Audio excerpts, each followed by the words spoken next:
मंचा से आज के इस महत्वपूर्ण सत्र की अध्यक्षता कर रही सरिता भरत जी, मंचा से डॉक्टर परियार साहब, डॉक्टर मुकेश जी, समरिया साहब और भी सभी विराजमान सभागार में विद्वानगण, मैं मोहनलाल सोनल सुदूर पाली जिले से हूँ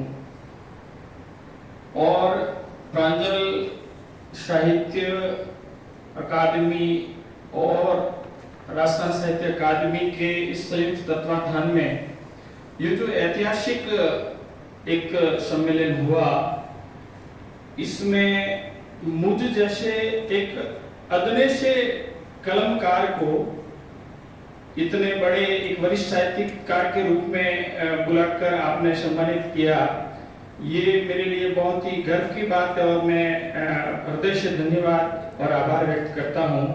मैं तो बहुत अपना आप को छोटा कलमकार मानता हूँ और किन शब्दों में मैं आपका है जो धन्यवाद ज्ञापित करूँ। सबसे पहले 4 पंक्तियों में बाबा साहब को नमन करना चाहूंगा कि यह जो कलम आज मेरे हाथ है सिर्फ आपका दिया हुआ प्रभात है। यह जो कलम आज मेरे हाथ है सिर्फ आपका दिया हुआ प्रभात है। अगर जो प्रकाश पुंज न ले आते आप यह, अगर जो प्रकाश पुंज न ले आते आप यह, तो हमारी बहुत तनिक्षी औकात है। सन 1891 14 अप्रैल सन 1891 से 1956 6 दिसंबर 14 अप्रैल सन 1891 से 1956 6 दिसंबर कहानी एक ऊंची उम्दा रच गए, कहानी एक ऊंची उम्दा रच गए और खोल दिया हमारे लिए ज्ञान दीप अथाह अंबर, ज्ञान दीप अथाह अंबर।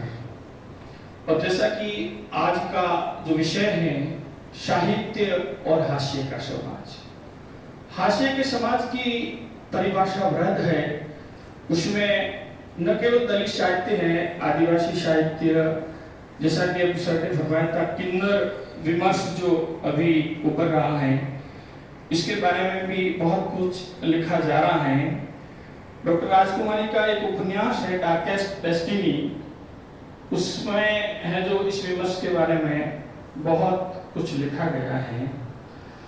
मैं चूंकि समय की भी अपनी गरिमा है और बहुत हो चुका है समय, तो मैं इस थोड़े से उबाऊपन के माहौल में अपनी एक काव्य रचना की प्रस्तुति के साथ में ही इस बिंदु को छूना चाहूंगा, अपनी बात रखना चाहूंगा कि साहित्य और समाज के दौरान अपन थोड़े से अगर अतीत में देखते हैं या स्वानुभूति और सहानुभूति के साहित्य की बात अगर करते हैं, तो स्वानुभूति का जो साहित्य नहीं आया, उसके पहले के जो चित्र थे वो कितने दर्दनाक थे, कितने पीड़ादायक थे, कितने कशोटने वाले, झकझोरने वाले थे।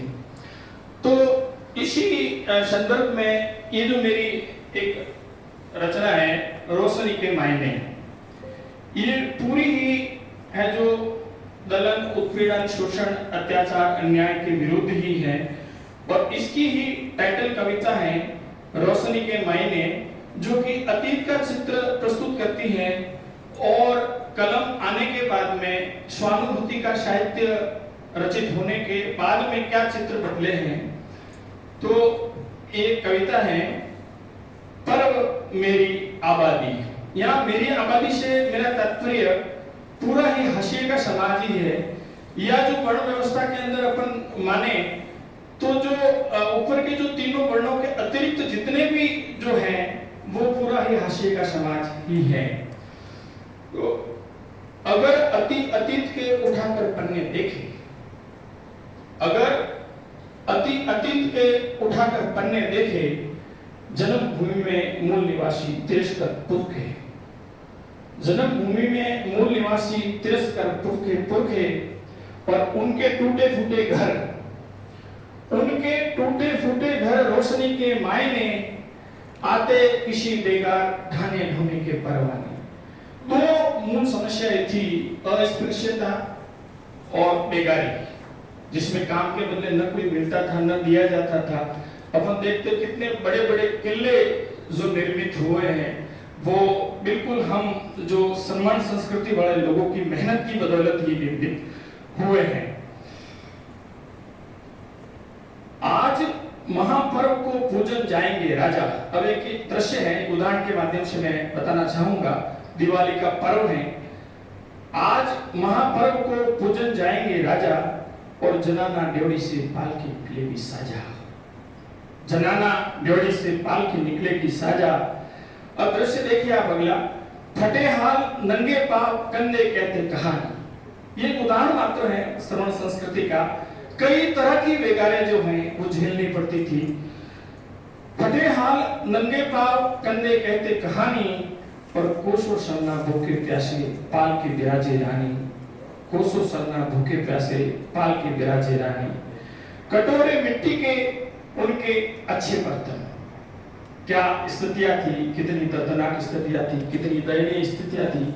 आज अपन जो पढ़ने लिखने का अधिकार मिला, साहित्य सृजन होने लगा और जो स्थितियां बदली हैं हमारे जीवन में बिल्कुल रोशनी आई है। कटोरे मिट्टी के उनके अच्छे बर्तन और नाम मात्र के अंगोछे मैली धोती ढकती तन, मैली धोती ढकती तन और धन मुद्रा दृश्य उनकी सीमा सुदूर। धन मुद्रा दृश्य इनकी सीमा सुदूर और नगरी के एक कोने में उनका अभाव भरापुर, उनका अभाव। हम सोच सकते हैं कि ये जो आज मनवा सज रहा है उस काल की क्या स्थितियां थी और कलम साहित्य की बदौलत आज हम इस तरह के जो आयोजन हैं वो करने तक पहुंचे हैं। धन मुद्रा दृश्य उनकी सीमा सुदूर और नगरी के एक कोने में उनका अभाव भरापुर और दिवाली को उनके घरों में कहां खुशी होती। दिवाली को उनके घरों में कहां खुशी होती और बिटिया पीड़ित ज्वर बिन औषधि सोती। बिटिया पीड़ित ज्वर बिन औषधि सोती और दीप जलाते तो भी अति सहमे सहमे। अभाव भरापुर है नगरी के बाहर, जहां भी अपना छोटे गांव में आज भी होता है, एक जो पत्थर जो खड़ा रहता है, मेन जो जहां एंट्रेंस होता है, तो अमूमन जो बस्तियां हैं वो उस पत्थर के बाहर ही होती है। तो दिवाली को उनके घरों में कहां खुशी होती। बिटिया पीड़ी जो बिन औषधि सोती और दीप जलाते तो भी अति सहमे सहमे। हरदम प्रताड़ना झेल अनबने रहते थामे। अब ये सारा क्यों था? क्योंकि उनकी व्यवस्था थी। उनको जो व्यवस्था हमको बहुत ही मतलब एक पीड़ादायक और उन्होंने बना रखी अपने स्वार्थ के कारण, अपने हित साधने के कारण।